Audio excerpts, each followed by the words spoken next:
A'udzubillahi minasyaitonirrajim. Bismillahirrahmanirrahim. Assalamualaikum warahmatullahi wabarakatuh. Waalaikumsalam. Alhamdulillahilladzi bi ni'matihi tatimmus shalihat. Alhamdulillahilladzi hadana li hadza wa ma kunna linahtadiya laula an hadanallah.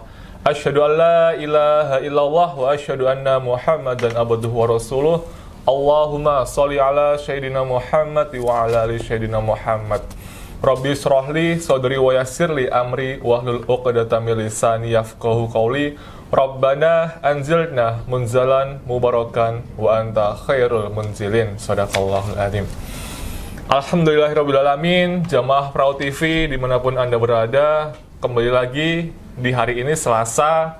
Seperti biasa kita ada podcast di Prau Studio Gerakan Infak Bedah Yogyakarta, di mana pada rubrik kali ini kita akan melanjutkan pembahasan, yaitu mentadaburi kisah-kisah yang ada di dalam Al-Quran. Seperti biasa, kita pada kesempatan kali ini dihadiri oleh beliau yang kita muliakan, Ustadz Ja'far Al-Jufri, yang saat ini sudah ada di sebelah saya. Mari kita sapa dulu. Assalamualaikum Ustadz. Waalaikumsalam warahmatullahi wabarakatuh. Alhamdulillah. Jamaah dimanapun Anda berada, mari kita awali kajian tadabbur kisah Quran pada kesempatan kali ini agar supaya diberikan keberkahan dan kebermanfaatan dalam ilmunya. Dan mari kita buka dengan ta'awudz dan basmalah bersama-sama. A'udzubillahi minasyaitonirrajim. Bismillahirrahmanirrahim. Alhamdulillah. Jamaah Prau TV, jangan lupa sebelum kita beranjak atau lanjut, jangan lupa untuk dibantu ya, subscribe, share, dan like video tersebut. Karena apa? Karena ini gratis gitu. Supaya bisa meningkatkan engagement gitu. Dan insya Allah berkah pahala buat pemirsa sekalian. Dan alhamdulillah pada kesempatan yang mulia ini kita akan melanjutkan pembahasan mentadaburi Al-Quran, yang mana kita akan memulai dengan surat Al-A'raf ayat 163 ya Ustadz ya. Seperti itu. Dan nanti akan juga mungkin ditambahin, ditimpalin dengan ayat-ayat Al-Quran yang lain, karena memang ayat Al-Quran ini saling melengkapi ya, satu dan yang lainnya gitu. Mungkin tanpa panjang kalam, langsung saja kami sampaikan kepada beliau yang kami muliakan, kepada Ustadz Ja'far, kami persilahkan. Tafadhol Ustaz. Bismillahirrahmanirrahim. Rabbi shrah li sadri wa yassir li amri wahlul 'uqdatam min lisani yafqahu qawli. Rabbi zidna ilma warzuqna fahma. Assalamualaikum warahmatullahi wabarakatuh. Waalaikumsalam warahmatullahi wabarakatuh. Alhamdulillahi wassalatu wassalamu ala rasulillah wa ala alihi wa ashabihi wa mawala. Ayuhal ikhwah, usini wa iyyakum bitaqwallah, faqad fazal muttaqun, haitsu qala ta'ala wa tazawwadu fa inna khairaz zadi taqwa. Yang pertama, mari kita bersyukur pada kesempatan kali ini Allah mengizinkan kita untuk tetap bermuwajahah walaupun secara offline di sini, online bagi jamaah yang ada di luar sana. Ini nikmat yang tiada tara, mahal, yang perlu sekali kita syukuri. Kemudian salawat beriringkan salam kita haturkan pada baginda Nabi Muhammad sallallahu alaihi wasallam, uswah hasanah, yang mana setiap perilaku beliau menjadi panutan bagi umatnya. Salah dan lupa beliau menjadi pelajaran yang diambil hikmahnya oleh umatnya. Kemudian sebelum memasuki ayat yang akan kita bedah pada kesempatan kali ini, tetap dengan kisah Nabiullah Musa alaihissalam. Jangan lupa kita membaca niat belajar supaya Allah subhanahu wa ta'ala memberikan kepada kita apa yang kita niatkan.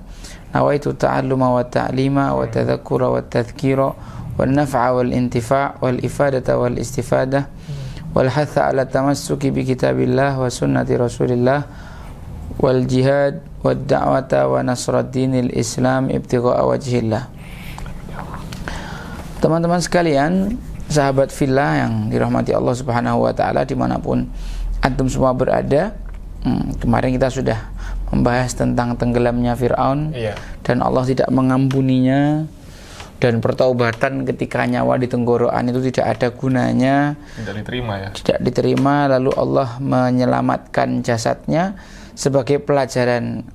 Al-yauma, pada hari ini, nunajjika bibadanika, kami menyelamatkan badanmu wahai Fir'aun, litakuna liman khalfaka ayah, supaya kau itu menjadi pelajaran bagi orang-orang setelah kamu. Lalu Nabi Musa alaihissalam dan Bani Israel melanjutkan perjalanannya sampai ada di antara umatnya Nabiullah Musa alaihissalam yang tinggal di satu daerah yang akan kita bahas pada kesempatan kali ini. Beberapa ulama menyebutkan bahwa daerah ini adalah negeri Madian. Ada juga yang menyebutkan daerah ini namanya negeri Ailah. Jadi di sini ayat surat Al-A'raf ayat 163 Allah berfirman, was'alhum 'anil qaryati allati kanat hadiratal bahr idh yad'una fis sabti id ta'tihim hitanuhum yawma sabtihim syur'an wa yawma la yasbituna la ta'tihim kadzalika nabluhum bima kanu yafsukun. Allah Subhanahu wa taala ingin mengisahkan tentang kisah penduduk negeri ini, yang mana penduduk negeri ini atau negeri ini berada di tepian sebuah laut. Karena berada di tepian laut atau di daerah pantai atau daerah pesisir, maka rata-rata profesi orang-orang yang tinggal di negeri ini adalah nelayan. Yang mana Allah Subhanahu wa taala mewajibkan kepada mereka untuk beribadah pada hari Sabtu ya. Hari ibadahnya umat Yahudi adalah Sabtu. Sabat nih. Hari rayanya umat Muslim Jumat. Orang Nasrani Ahad. Minggu ya, Minggu bagi mereka. Bagi kita Ahad. Nah, di hari Sabtu Allah memerintahkan mereka untuk ibadah. Fokus. Udah hari Sabtu aja, nggak usah mikir dunia sama sekali, nggak usah kalian mencari ikan, nggak usah kerja, nggak usah apapun, fokus hari Sabtu itu untuk ibadah. Akan tetapi kita harus paham bahwa ketika ada satu beban ibadah diberikan, itu biasanya dia akan bersandingan dengan ujian yang juga disertakan, ya. Seperti contohnya Bani Israel ini disuruh ibadah hari Sabtu, lalu sebagian mereka seluruhnya beribadah pada hari Sabtu sampai ujian itu mulai datang. Apa ujian yang paling berat bagi nelayan? Azabnya. Ini ujian ya, bukan azab ya. Bukan azab, ujian. Masalah, musibah yang ditimpakan kepada mereka. Jadi gini musibahnya, ujiannya tuh kayak gini. Kalau hari Sabtu ketika mereka ibadah, itu ikan-ikan pada ngumpul di tepian pantai, melimpah, loncat-loncat kayak ngejek orang ibadah. Sana kau ibadah, aku ada di sini. Tapi selain hari Sabtu nggak ada ikan. Gitu. Nih kan, itta'tihim hitanuhum yawma sabtihim syur'a. Ketika hari Sabtu ikan-ikan itu datang terapung-apung di permukaan, jadi banyak gerombolan. Betul-betul menggiurkan. Namanya nelayan itu kan senang banget ketika ngelihat banyak ikan loncat-loncat, apalagi ikannya masih bodoh-bodoh, belum tahu apa itu jaring, ya kan. Pokoknya mereka lewat gitu aja. Soalnya di lain hari sepi ya, sepi ikan gitu ya. Selain Sabtu malah nggak ada ikan sama sekali gitu loh. Nah, ini ikannya ngejek gitu. Kalau pas mereka berlayar ke tengah nyari ikan di selain hari Sabtu nggak ada ikan. Begitu mereka ibadah di kuil, karena ibadahnya umat nabi-nabi terdahulu itu tidak seperti kita yang bebas dimanapun bisa, tapi ibadahnya umat Nabi Musa ini harus di tempat ibadah mereka, fi ma'bad, di tempat ibadah mereka. Ikan itu datang ngejek itulah. Nah, inilah Allah Subhanahu wa taala mengatakan kadzalika nabluhum, seperti itulah kami menguji mereka bima kanu yafsukun, karena memang Bani Israil ini dari dulu sukanya berbuat kefasikan, berbuat fasik, melakukan kemaksiatan. Jadi orang yang biasa melakukan kemaksiatan itu diselamatkan sama Allah Subhanahu wa taala, terus sisa harinya diuji, suruh ibadah, apakah mereka tetap fasik atau mereka betul-betul sudah taubatan nasuha gitu. Jadi orang-orang yang dulu pernah punya masa lalu, pernah punya background yang buruk, memang terkadang dalam hidupnya dia harus mengalami ujian untuk membuktikan apakah dia betul-betul sudah berubah atau sebenarnya dia berubah karena faktor tertentu, karena ada tendensi tertentu saja. Oh gitu. Jadi emang naik kelas karena pertaubatannya, ada atau yang karena naik kelas karena betul tadi? Ya betul, karena memang dia memiliki tendensi. Ya. Nah, dengan adanya ujian ini, maka ada beberapa orang dari mereka yang mulai tergoda. Setan mengambil peluang itu. Ya, kan perintahnya kalian tidak makan. Ya. Tapi kan kalau cuma sekedar jaring toh tidak apa-apa. Jaring aja, nanti kamu jual kan, kamu nggak makan. Ya Allah. Terus kemudian di sini disebutkan bahwa mereka itu menjaring ikan tidak di hari Sabtu, tapi hari Jumat sore. Hari Jumat sore sebelum hari Sabtu pasang jaring. Nanti hari Ahad pagi, kan udah nggak hari Sabtu tuh. Mereka panen. Masya Allah. Nah, apa yang mereka lakukan sebenarnya adalah mengakali syariat. Nah, main akal-akalan terhadap syariat yang telah Allah turunkan kepada nabinya. Jadi kalau misalkan kita menjumpai sekarang ini banyak orang-orang yang tingkah lakunya suka ngakali syariat, itu kemungkinan adalah keturunan terakhir Bani Israel gitu ya, yang terlampau cerdas. Jadi over Allah aja diakali gitu loh. Bahkan di dalam Al-Quran Allah menceritakan tentang Bani Israel ini, yukhadi'unallah walladzina amanu wa ma yakhda'una illa anfusahum. Mereka menyangka bahwa mereka menipu Allah dan orang-orang beriman, padahal yang sejatinya, yang sebenarnya terjadi adalah mereka sendiri yang tertipu, sedangkan mereka tidak sadar kalau mereka itu dalam kondisi tertipu. Nah, ketika melihat ada sebagian Bani Israel yang melanggar maksiat, ngakali syariat, maka Bani Israel terbagi menjadi dua. Oh gitu. Yang pertama, yang tetap taat. Ada ya? Masih ahli ibadah. Yang kedua, yang melakukan pelanggaran maksiat. Yang taat terbagi jadi dua. Oh gitu. Yang satu adalah orang yang taat tapi cuek, melihat kemaksiatan dia bodoh amat. Nah, ini kata para ulama kita, mereka itu adalah syaitonul akhros. Itu syaitonul akhros, setan bisu. Jadi orang yang melihat kemungkaran dan mendiamkannya itu mendapatkan julukan syaitonul akhros, setan bisu. Hakikatnya dia menyetujui kemungkaran. Kemudian kelompok yang kedua adalah orang yang melakukan amar ma'ruf nahi mungkar. Jadi dibagi dua, ini ngelanggar, ini enggak. Yang enggak dibagi dua, satu amar ma'ruf, yang satu diem.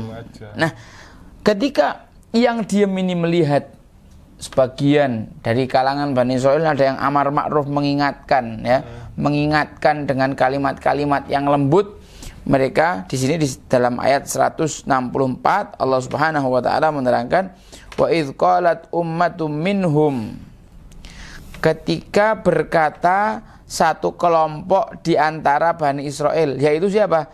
Yaitu yang syaitonul akhros tadi, setan bisu itu. Setan bisu ya. Ngomong kepada siapa? Kepada yang amar ma'ruf nahi mungkar. Ngomongnya apa? Lima ta'iduna qaumanillahu muhlikuhum au mu'adzibuhum adzaban syadida. Kenapa kamu memberi nasihat atau mau idhah kepada suatu kaum yang Allah akan hancurkan mereka atau akan diadab mereka semua ini dengan hukuman adab yang keras. Coba kita teliti satu persatu kata-kata dalam ayat ini. Lima ta'iduna, kenapa kau memberi mauidhah? Di dalam bahasa Arab nasihat itu banyak. Ada auso, ada wasso, ada nasoha, ada wa'adho, ada dzakaro. Banyak sekali kata-kata dalam bahasa Arab yang merupakan sinonim dari kata menasehati. Akan tetapi di sini Allah memilih kata wa'adha ya'idhu, mau'idhah, lima ta'idhuna. Gitu. Lima ta'idhuna. Kenapa kok Allah memilih kata mau'idhah di sini? Karena di dalam bahasa Arab bentuk nasihat yang paling baik, paling halus, paling sopan, paling pakai adab, tapi berisi dengan perintah tegas yang ada iming-iming dan ancamannya, ya. Ada basyira wa nadhira di dalamnya, itu namanya mauidhah. Makanya ketika Allah Subhanahu wa taala menjelaskan kepada kita tentang apa itu Al-Qur'an, maka Allah menerangkan laqad ja'atkum mau'idhatun mir rabbikum. Telah datang mauidhah dari Tuhan kalian. Apa ya Al-Qur'an ini? Al-Qur'an ini adalah mauidhah dari Allah Subhanahu wa taala. Nasihatnya Allah yang terbaik bagi hambanya, yang halus, yang lembut, tapi lugas, jelas, yang berisi peringatan maupun iming-iming. Jadi ketika antum mendengar kata amar ma'ruf, harusnya teringat ayat ini. Orang yang melakukan amar ma'ruf dengan baik, orang yang melakukan amar ma'ruf dengan syar'i, itu adalah mereka yang tahu aturan main dalam amar ma'ruf nahi mungkar. Menasihati dengan baik, menggunakan bahasa yang lembut, mengedukasi, tidak asal keplak, tidak asal gasak, tidak main asal pukul. Itu semua melewati proses, dan itu pun juga mereka harus melihat kemampuan gitu ya. Kalau Rasulullah SAW sebutkan man ra'a minkum mungkaron, siapa yang melihat kemungkaran falyughayyirhu biyadihi, hendaklah merubah dengan tangan. Itu bagi orang yang memiliki otoritas dan wilayah. Saya guru di kelas, berarti otoritas saya guru atas murid, dan ini di wilayah saya dan tidak berlaku di luar wilayah. Kalau ada murid yang nakal, saya pukul. Dengan tangan ya. Saya ingatkan dengan tangan boleh, saya ingatkan dengan kamu sekali lagi ngelanggar tak hukum begini. Kalau atasan kamu langgar, saya potong gaji. Kamu tidak mau sholat, nah saya potong gaji dan sebagainya. Ini adalah bentuk amar ma'ruf nahi mungkar yang dilakukan oleh atasan kepada bawahannya karena dia memiliki wewenang, otoritas dan wilayah, dan ini boleh dilakukan dengan kekuasaannya gitu. Tapi fa'ilam tastati, kalau kau tidak memiliki kualifikasi itu, fabilisanihi, pakai lisan. Pakai lisan itu laki-laki kita harus memperhatikan, aku siapa, kamu siapa. Betul. Aku lebih tua dari kamu atau lebih muda? Aku lebih senior atau junior? Laki-laki atau perempuan? Dan lain sebagainya. Artinya banyak pertimbangan, siapa aku, siapa kamu. Maka nanti setelah kita menganalisa, oh aku posisinya sebagai ustadz, oh kamu muridku misalkan begitu. Maka saya memilih konten, oh kalau murid jenisnya kayak kau ini, nasihat yang paling tepat apa ya yang harus tak sampaikan. Dan itu pun saya juga harus memilih metode yang paling baik, supaya ketika semua ini diupayakan, nasihat itu akan masuk ke dalam hati. Diterima. Apalagi kita mengeluarkannya dengan hati tulus. Karena nasihat dalam Islam itu adalah ketulusan. Ya, ad-dinun nasihah, agama itu nasihat. Nasihat itu adalah ketulusan. Jangan kita ngomong lembut tapi hati kita sebenarnya dongkol, jengkel, ingin menghancurkan orang yang kita nasihati. Maka nasihat kita walaupun dengan diksi, kalimat, retorika yang sebaik apapun, ketika tidak keluar dari hati ya tidak bisa diterima orang. Yang ada orang dongkol dengan nasihat kita, tapi sesuatu yang keluar dari hati akan diterima hati. Orang yang tidak punya tendensi dalam menasihati akan diterima. Ketulusan itu yang paling mahal. Kamu ngelirik siapa? Enggak, tulus dalam melakukan nasihat. Oh, saya kira ada orang di sini yang kalau nasihati tidak tulus disuruh ngawur ini. Insya Allah ini orang-orang baik semua. Jadi kayak gitu ya. Lima ta'iduna kauman, kenapa kalian menasihati satu kaum? Allahumma hukum, yang Allah akan hancurkan, au mu'adzibhum adzaban syadida, atau yang akan Allah siksa dengan siksaan yang keras. Ada pelajaran di sini. Walaupun Anda soleh, tapi Anda tidak boleh merasa bahwa Anda adalah lebih baik dari orang lain. Kasusnya ini orang yang tidak amar ma'ruf merasa bahwa dirinya lebih baik daripada orang yang maksiat. Lalu mengklaim bahwa orang maksiat itu biarin aja lah, nggak usah diurusin, toh mereka nanti bakal diadab sama Allah Subhanahu wa ta'ala. Sebentar. Tahan, jaga lisan kita. Ini orang ahli bidah nih. ini bakal masuk neraka, ini bakal disiksa di alam kubur. Nggak boleh. Nggak boleh ngomong kayak gitu. Tugas kita tuh sebagai dai menyeru, bukan hakim yang memvonis. Sekarang ini banyak sekali kita ini baru ngaji bentar, khatam kitab apa satu kitab aja belum. Waduh, degek sombongnya luar biasa. Ketemu orang yang tidak sepengajian sama dia, beda guru sama dia, rasa-rasanya semua orang bid'ah, rasa-rasanya semua orang kafir, rasa-rasanya semua orang ahli neraka, rasanya semua orang itu anjing-anjing neraka. Sebentar. Sejak kapan kau jadi sekretaris malaikat penjaga kubur? Sejak kapan kau jadi sekretaris malaikat Malik? Kok kau ngerti list daftar orang yang masuk neraka? Kau sendiri kayak gitu tuh belum jelas, belum karuan mlebu swarga. Ndak ada yang tahu siapa di antara kita yang husnul khotimah, siapa yang su'ul khotimah. Innamal a'mal bil khawatim. Sesungguhnya amal itu tergantung akhirnya.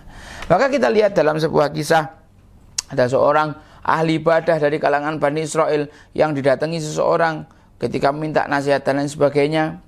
Singkat cerita gitu aja, sampai di akhirat orang ini dimasukkan neraka. Dia protes, loh ya Allah, kenapa aku dimasukkan neraka? Bukankah aku ahli ibadah? Kata Allah, iya kau ahli ibadah, tapi kau membuat hambaku berputus asa atas rahmatku. Saya kira saya itu masih bisa diampuni Allah, enggak? Hah? Dapuran kayak kau tobat lah, kau itu sudah jenis-jenis ahli neraka lah gitu. Omongan-omongan kayak gini nih bahaya. Saya putus asa gitu ya. Iya, bisa bikin seorang hamba itu putus asa, padahal Allah sudah mengatakan di dalam Al-Qur'an tentang putus asa, wala tayasu mir rauhillah. Jangan kau putus asa atas rahmat Allah.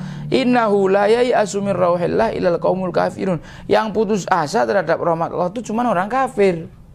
Allah mengatakan kulli ibadiyalladzina asrafu ala anfusihim la taqnatu mir rahmatillah. Katakanlah kepada hamba yang berbuat israf, maksiat, melakukan banyak dosa, la taqnatu mir rahmatillah. Jangan putus asa dari rahmat Allah. Kata Allah, innallaha yaghfiru dzunuba jami'a. Allah mengampuni semua dosa. Siapa ente? Emang ente Tuhan, ente bisa ikut-ikut ngampuni juga. Kok ente bilang ente neraka, ente nggak bakal diampuni? Allah aja bilang innallaha yaghfiru dzunuba jami'a. Allah mengampuni semua dosa. Lah kok ini ada orang barusan ngaji sama satu ustadz, belum ada setahun, udah nyalahin orang, udah nyirik-nyirikin orang, bid'ah-bid'ahin orang. Ya, pakai ilmu kalau ngomong. Ini yang menyebabkan perpecahan di antara kaum muslimin. Apa masalahnya? Merasa benar sendiri. Sekarang ini kita punya hajat untuk bersatu. Kalau bertemu sama sesama muslim, cari persamaan, jangan ngutek-ngutek perbedaan. Orang muslim ini sekarang kayak ayam kehilangan induk, kayak orang buta megang gajah. Orang buta satu megang buntut, satu megang kaki, satu megang kuping. Satu megang kuping bilang gajah tuh kayak kipas, satu bilang gajah kayak tiang, satu bilang gajah kayak pecut, bau tai pula.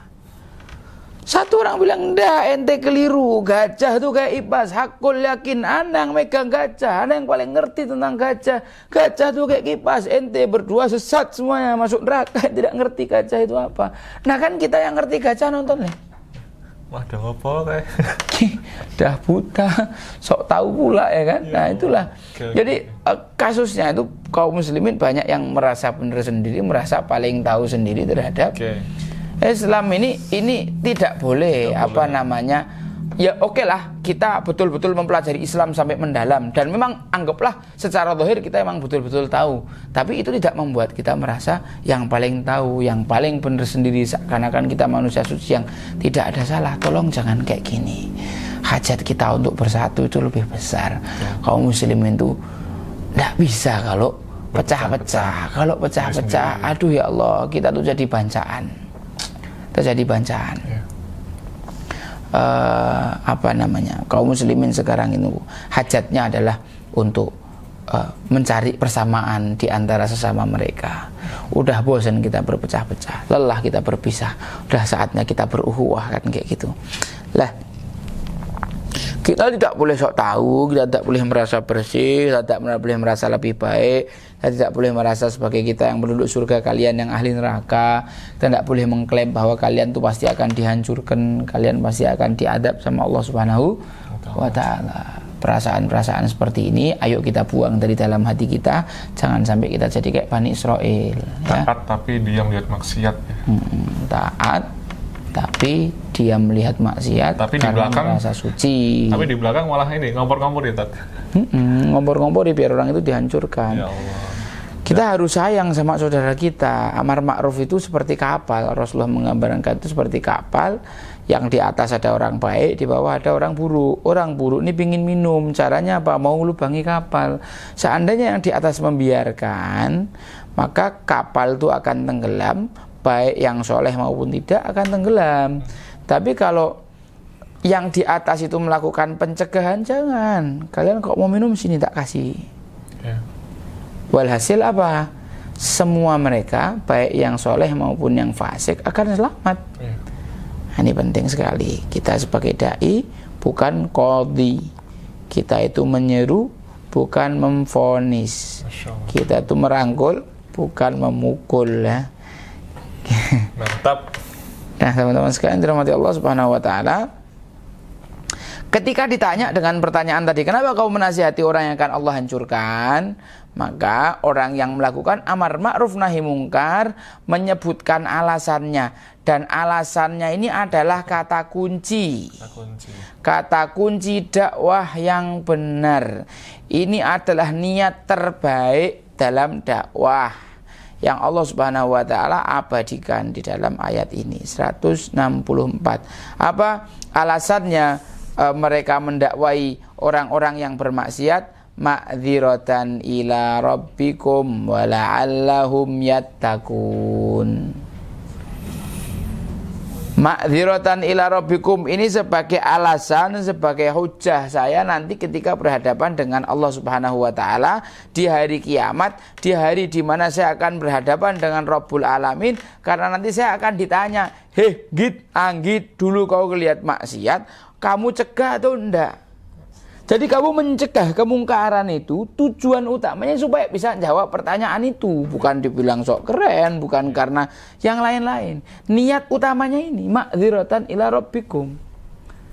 Sebagai alasan di hadapan Allah, wala'allahum yattaqun, dan agar mereka itu yang diingatkan itu menjadi bertakwa. Ini niat kedua. Saya pernah dinasihati sama seorang ustadz, Ja'far, kalau kamu menasihati orang, kemudian niatmu supaya orang itu jadi baik, maka niatmu telah keliru. Salah ya. Kalau ternyata orang itu tidak jadi baik, kamu akan kecewa.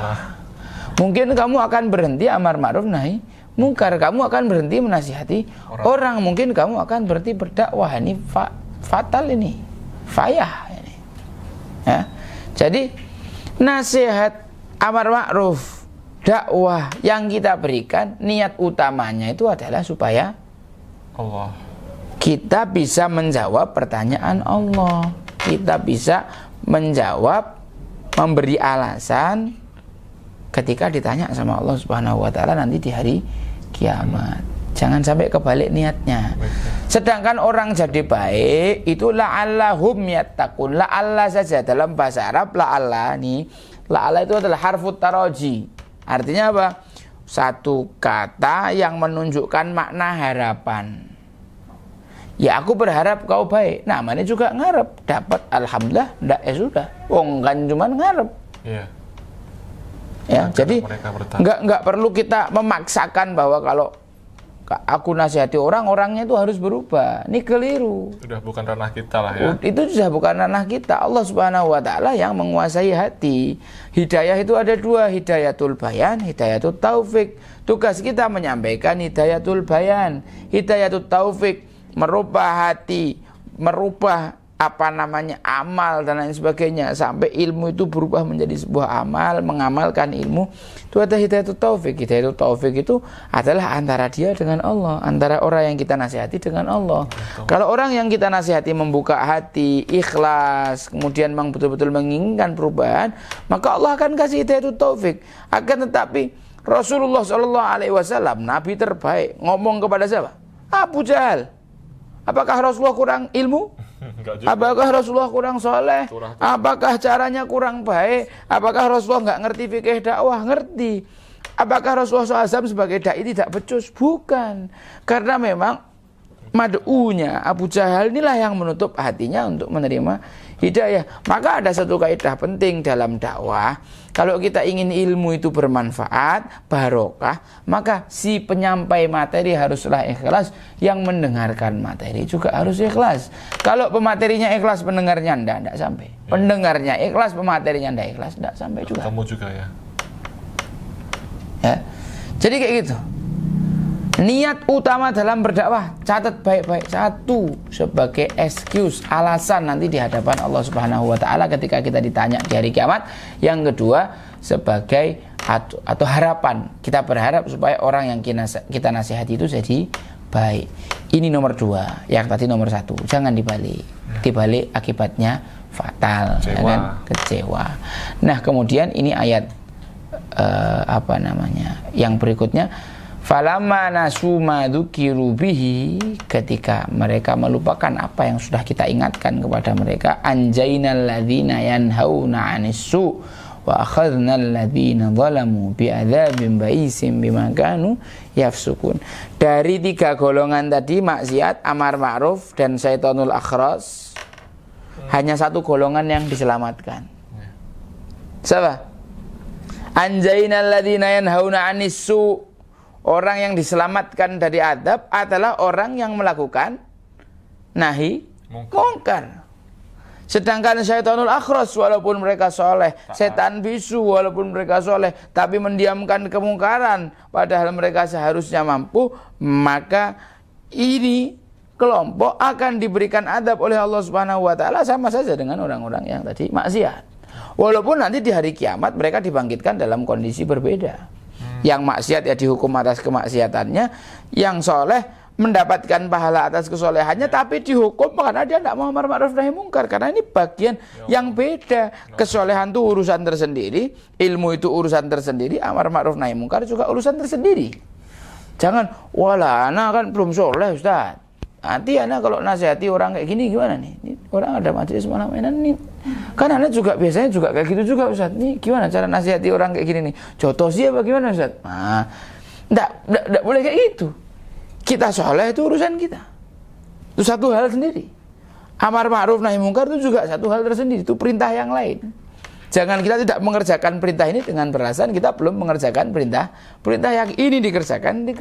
Kalau kata Ustaz Lukman, nggak usah pakai au, pakainya wa. Jangan pakai atau, pakainya dan. Nah, jangan baik tapi tidak amar ma'ruf tapi tidak baik. Saya baik dan amar ma'ruf, nah, gitu kan. Supaya kita selamat. Cantik dan solehah gitu. Misal. Lanjut tafadhol. Mohon maaf Tat. Enggak apa-apa. Iya. Maklum lah, jomblo. Tat ini lagi di YouTube. Nggak apa-apa, biarin, bodo amat. Nih loh Bu, nih orang ini belum nikah, kasihan. Jomblo. Nyun ngapunten Tat. Tadi kan ini ya dinasehati pakai kamu tangan. Jangan mengalihkan perhatian lah. Aku tuh mau dong. jomblo para jamaah sekalian, Mas Anggit ini masih jomblo. Allah. Jadi bagi jamaah yang memiliki anak perempuan Allah. yang Ini Tat, tadi kan Nyun Sewu lagi. Tadi yang pertama kan ada pakai tangan. Iya. Terus yang kedua pakai lisan. Pakai lisan. Terus ada lagi kan pakai hati. pakai hati. Oh. Tak lanjutin apa tadi, lanjut yang jomblo tadi. Betul Tat, tadi. Ayat 160. Menasihati pakai hati itu artinya pergi ya, tidak duduk di dalam, tidak duduk nyaman ketika di sekitar kita ada kemungkaran. Oke. Mendoakan gitu kan. Tak lanjut lah. Lebih ke mendoakan gitu kan. Pergi ya? Saya pernah dapat contoh, saya sama Syekh Mu'tasim ketika itu, bukan Syekh Mu'tasim, Syekh Fadi 2015 di Unimus. Saya ikut majelis waktu itu. Ini ikhwan, yang sini akhwat. Terus datang yang koriknya itu cewek, mbak-mbak cantik kayak gitu, bacaannya bagus, posisinya mbak-mbaknya ini posisi di depan jamaah ikhwan, bukan di jamaah akhwat. Begitu mulai ngaji, Syekh Fadi pergi ke belakang. Anak pikir beliau ke toilet. Rugi banget sih malah kayak gini gak ditonton gitu. Beliau pergi. Setelah mbaknya ini selesai, beliau masuk lagi. Tak tanya, min aina anta? Dari mana ente? Ana ndak setuju dengan kemungkaran yang ada di depan mata lu. Kok kemungkaran? Ya kemungkaran ini harusnya ahwatnya di sana, bukan di depan sini. Subhanallah. Ana tidak punya otoritas dan ini bukan wilayah ana, jadi ana tidak bisa nahi mungkar biliat dengan tangan. Ana pingin bil lisan, tapi ana belum dapat kesempatan manggung. Sedangkan ini ngajinya sebelum ana naik. Nah, nahi mungkar yang paling lemah itu dengan hati. Paling lemah. Dengan hati bukan anak duduk diam di sini, tapi anak pergi meninggalkan kemungkaran bentuk anak tidak setuju. Oh, ini pelajaran berharga, mahal. Anak baru paham kok ternyata nahi mungkar bil qalb adalah meninggalkan kemungkaran, bukan duduk diam, tidak mencegah kemungkaran yang terjadi di sekeliling kita. Nah, tadi kita kembali kepada ayat bahwa orang yang amar ma'ruf akan diselamatkan, orang yang nahi mungkar akan diselamatkan, sedangkan orang yang melakukan maksiat dan tidak amar ma'ruf, sama Allah disebutkan wa akhadnal ladzina zalamu, maka kami menghukum orang-orang yang zalim. Yang maksiat zalim karena maksiat, yang tidak amar ma'ruf zalimnya karena dia tidak melakukan amar ma'ruf, bukan karena dia tidak melakukan dosa. Bi'adzabim ba'isim bima kanu yafsukun, lalu kami hukum dengan hukuman yang keras atas kefasikan mereka itu. Falamma atau amma nuhu anhu qulna lahum kunu qiradatan khasiin, ya. Setelah mereka itu berbuat sombong, arogan atas larangan yang Allah Subhanahu wa taala sudah berikan, maka Allah menghukum mereka dengan apa? Kunu qiradatan khasiin, jadilah kalian kera yang hina. Jadi Bani Israil itu dihukum karena mereka maksiat plus sombong, tidak mau mengindahkan larangan-larangan yang Allah Subhanahu wa taala sudah berikan. Akhirnya mereka sama Allah jadikan kera. Makanya Bani Israil itu keturunan kera. Banil qiradata wal khanazir, ya, keturunan kera dan babi. Itulah makanya salah seorang di antara mereka memaksakan kepada seluruh manusia membuat satu teori, kemudian mengklaim bahwa manusia itu keturunan kera. Padahal yang keturunan mereka itu mereka yang keturunan kera, bukan kita. Kok kita sih keturunan Nabi Adam, ya. Nah, kalau ada di antara kalian yang belajar dan masih percaya kalau kalian keturunan kera, ya wis, apa sih. Nanti kalau aku ngajar, ya, yang merasa keturunan kera silahkan ke kanan, yang keturunan manusia ke kiri, gitu aja selesai. Oh, jadi sekarang saya tahu mana yang keturunan kera, mana yang keturunan orang. Kampung urusan, gitu. Very good. Mau ngotot kami manusia keturunan kera, wis. Kamu yakin kamu pindah kanan, yang manusia kiri, kayak gitu, ya. Dan nanti kena dalil dong, Tat. Kena dalil kalau nggak dinasihati, Tat. Ya. Mungkin udah dinasihati. Ya, ini kan tak pisah dulu baru nanti dinasihati, biar gampang gitu. Karena nasihati orang yang soalnya ini tipis-tipis banget nih, diam lihat maksiat itu kan saat ini kan sedang mungkin banyak terjadi, ya, Tat. Ya, sahih. Dan apa ya yang kita lakukan ini udah benar belum sih, Tat? Enggak, kamu ngapain? Iya, udah mencoba untuk semaksimal mungkin full time full heart, tapi melihat yang di atas itu kan maksiat tuh. Tapi kita nggak bisa apa-apa, ya. Ya, kita diberi Allah Subhanahu wa taala kemampuan dan tidak diberi tuntutan melainkan sesuai dengan kemampuan yang kita miliki. La yukallifullahu nafsan illa usaha. Dalam satu organisasi antum posisinya sebagai apa?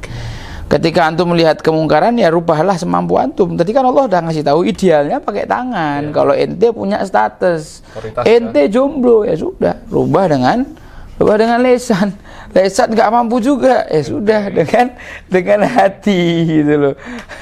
Ya tidak apa-apa, gitu loh. Artinya kemampuan paling maksimal, yang penting kita tuh tidak melakukan amar ma'ruf itu semau kita, tapi semampu kita, gitu loh. Kan beda tipis antara semau dan semampu. Kalau semampu itu memang kita sudah mengikhtiarkan semaksimal mungkin, ternyata hasilnya belum sesuai. Nah, ini orang-orang yang insya Allah akan diselamatkan sama Allah. Amin. Tapi kalau orang tidak mau sama sekali, ya kan, memang sak maunya, beralasan dengan ini dan itu, ya walhasil nanti dia naudzubillah min dzalik, semoga tidak kena murkanya Allah Subhanahu wa taala. Kalau yang melakukan kemaksiatan di atas, ya tentu cara nasihatinya akan berbeda dengan ketika yang bermaksiat tuh orang sepantaran kita atau junior kita. Junior poles, kamu melanggar, poles, selesai udah, gitu kan. Ya ada inilah, ya, kemampuan sama otoritasnya masing-masing, ya. Lanjut, Tat. Udah selesai materinya. 166 ya berarti, ya. Udah selesai materinya, itu aja yang mau tak sampaikan. Masya Allah, tabarakallah. Baik, jamaah Perahu TV yang dirahmati Allah Subhanahu wa taala, sudah banyak sekali ya tadi yang sudah didapatkan. Ini memang harus direview ulang, ya, harus diulang-ulang karena mungkin, dan ini terjadi, sangat-sangat terjadi di lingkungan ini kita. Ini sangat realistis. Organisasi kita, di organisasi mungkin para jamaah. Ya, harapannya dengan materi yang disampaikan tadi, minimal dari diri kita sendiri sudah bisa memfilter ya, membentengi dan juga menyampaikan gitu. Baik itu dengan tangan yang udah punya otoritas, atau pakai lisan yang punya otoritas. Kalau nggak mampu ya pakai hati atau pergi gitu. Mungkin yang terakhir, sebenarnya masih ada 5 menit 10 menit. Oh gitu. Minta untuk closing statement aja ya buat para jamaah. Closing statement ya. Buat sahabat fillah, pesan saya untuk tidak berhenti belajar. Pesan saya, belajarlah ilmu yang dengan ilmu yang kita sudah dapatkan dan kita miliki itu, kita bisa menjalin ukhuwah, kita bisa menjalin hubungan, kita jadi perekat, kita jadi penjahit, kita jadi pemersatu kaum muslimin. Mari kita lakukan amar ma'ruf nahi mungkar dalam bentuk-bentuk yang kita mampu, dengan nasihat-nasihat yang lembut dan baik. Kita cegah saudara-saudara kita dalam kemaksiatan yang mereka lakukan, karena maksiat itu adalah penghalang nasrullah. Jangan antum diamkan, jangan antum setujui kemaksiatan, walaupun antum mencegahnya dengan bahasa yang sangat halus dan lembut. Karena ketika kita menjalankan ini, kita mendapatkan titel kita sesuai dengan yang Al-Quran katakan, kuntum khaira ummatin ukhrijat linnas ta'muruna bil ma'rufi wa tanhauna 'anil munkar. Titel kita sebagai khaira ummah itu tidak bisa dilepaskan dari kriteria amar ma'ruf nahi mungkar. Akan tetapi kalau kemudian kita ingin mendapatkan khaira ummah, gelar khaira ummah, tapi tidak melakukan amar ma'ruf nahi mungkar, yaitu namanya khayal, menggoda hati gitu. Itu saja pesan saya. Belajar ukhuwah, amar ma'ruf nahi mungkar semampu kita, selembut mungkin. Assalamualaikum warahmatullahi wabarakatuh. Waalaikumsalam warahmatullahi wabarakatuh. Masya Allah, tabarakallah. Alhamdulillah, jazakallah khairan katsiran Ustaz Ja'far yang telah menyampaikan banyak sekali yang telah menguliti isi-isi dari kisah Al-Quran tadi ya, di surat Al-A'raf ayat 163 sampai ayat 166. Ya, semoga nanti bisa kita lanjutkan di sesi selanjutnya, dan mari kita doakan bersama semoga Ustaz Ja'far diberikan kesehatan dan ilmu-ilmu yang telah diberikan ini menjadikan amal jariah, amin, pemberat pahala di yaumul hisab. Dan jamaah pemirsa Perahu TV yang dirahmati Allah Subhanahu wa taala, sudah di penghujung acara kami sampaikan terima kasih atas atensi yang telah diberikan para jamaah. Semoga kita bisa berjumpa lagi di lain waktu, dan jangan lupa untuk terus belajar, menjalin ukhuwah, terus merekatkan, menjahitkan satu organisasi dengan organisasi lainnya. Dari yang paling kecil ya pastinya ya. Bismillah, insya Allah kita bisa Islam rahmat bagi seluruh alam. Di sini kami mewakili kru yang bertugas mengucapkan terima kasih, dan akhirul kalam, wassalamualaikum warahmatullahi wabarakatuh. Waalaikumsalam warahmatullahi wabarakatuh.